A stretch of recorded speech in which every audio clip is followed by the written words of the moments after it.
afternoon, ladies and gentlemen. Thank you for having us here this afternoon. And I'd also like to apologize for the slight delay. We've actually been to two other schools before this, much further inland. And I'd like to, of course, thank the school, the head teacher, the school manager, of course, our Tala, who talked to us about love, which I'd like to mention a little bit later on. But as you know, that part of this project has been connecting schools in particular to the internet. It is critically important. Sometimes those of us who are probably old and the older people like us who may not necessarily realize as to why internet connectivity is very important. If you go to the towns and cities, all schools actually have internet connectivity. The teachers have connectivity, the students have connectivity, which means the ability to access information, the ability to do the research, schoolwork. Even the young children in primary school have access to that type of information and technology. Which means that there is a huge gap between those people who are in the rural areas who are not connected and those people who are actually connected. And for us, as a government, our main issue is that we don't want there to be differences between those who are in the rural areas and those who are in the urban areas. And as the Tala mentioned about, he talked about love and everybody loving each other and caring and sharing to each other. It's one thing to say it, it's another to actually put into practice.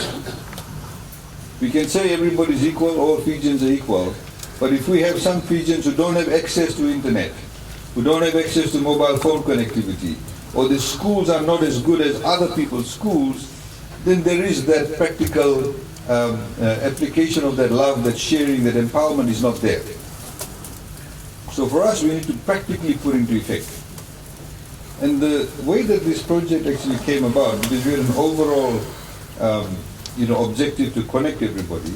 You may recall our Honorable Prime Minister was here about 2-3 years ago when there was a cable that landed at Savu. You'll see that when you go to Savu Airport, there's a cable landing station there.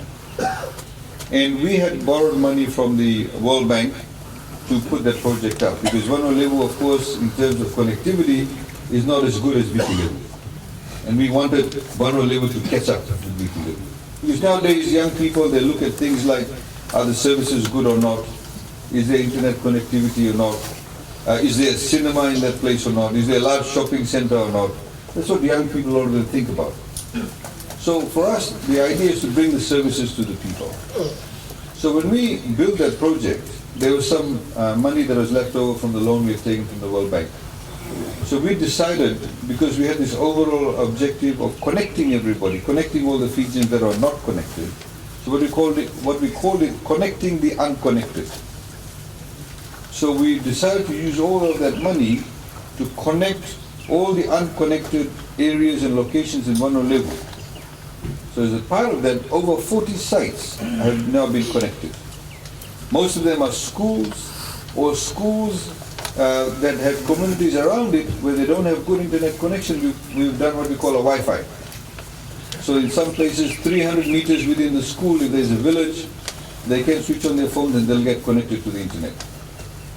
If there's one school we went to, 150 meters within that, the village gets connected, people who live in that area. In this school, of course, the internet, as the head teacher highlighted, that the internet connection for the school was not very good. So now the head teacher does not have to travel long distances to get connection.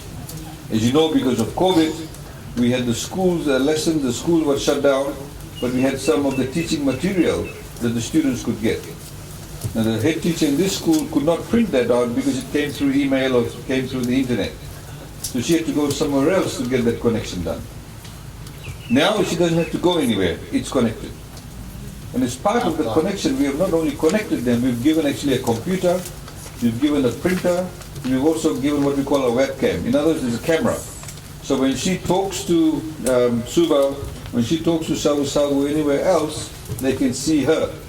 And she can see them, which makes difference. Because tomorrow, we are going up Matewa Bay area, right up close to Undu Point. And a lot of the places that we've connected are nursing stations. So they're quite remote. And of course, there could be a case, a medical case, that perhaps the nurse needs to show the doctor who's maybe in Lambasa, So they can show that patient and they can talk face to face. The ability of that doctor to say what should be the remedy for that is greatly enhanced. So that helps also with community health too.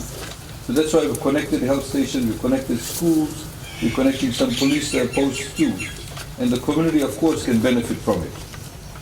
So this is the objective of it. And we are here, we were yesterday, we went to three remote locations in Bua. We are here, of course, along this Bay Area today. And I said tomorrow we're going off to Natewa Bay towards Udu Point. And then we go back to Suva on Thursday, and next week is Parliament. We've also, in many of the places, we connect to Wailevu. The Wailevu platform, of course, gives you access to the free-to-air television stations. There's 8, in fact there's 9.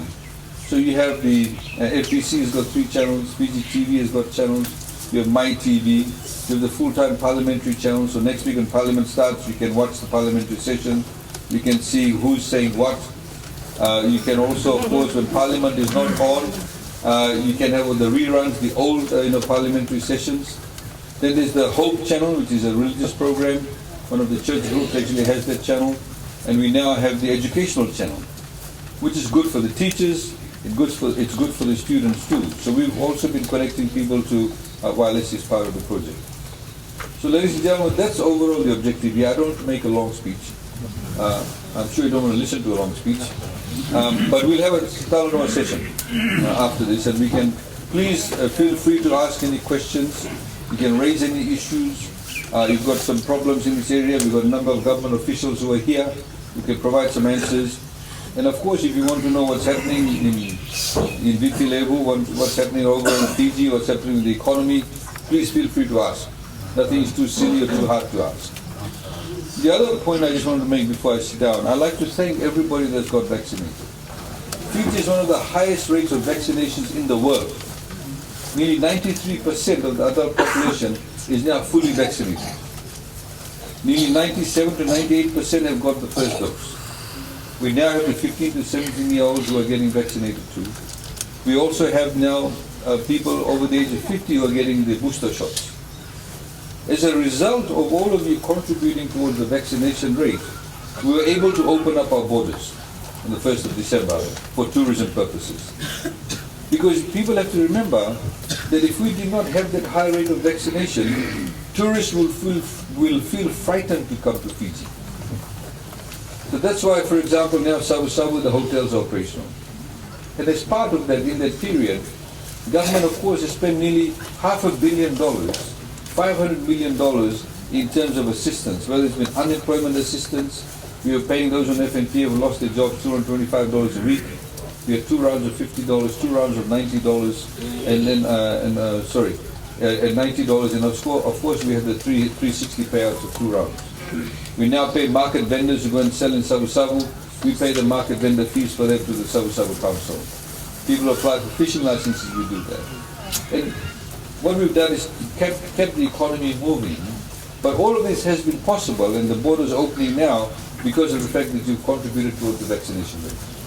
So thank you very much for that. And of course, now we have the schools opening next week.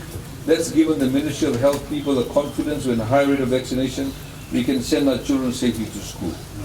And that's critically important because we have to realize if we don't very soon open up the schools, our children will lose out on a lot of knowledge and of course be able to develop themselves and get good jobs later on.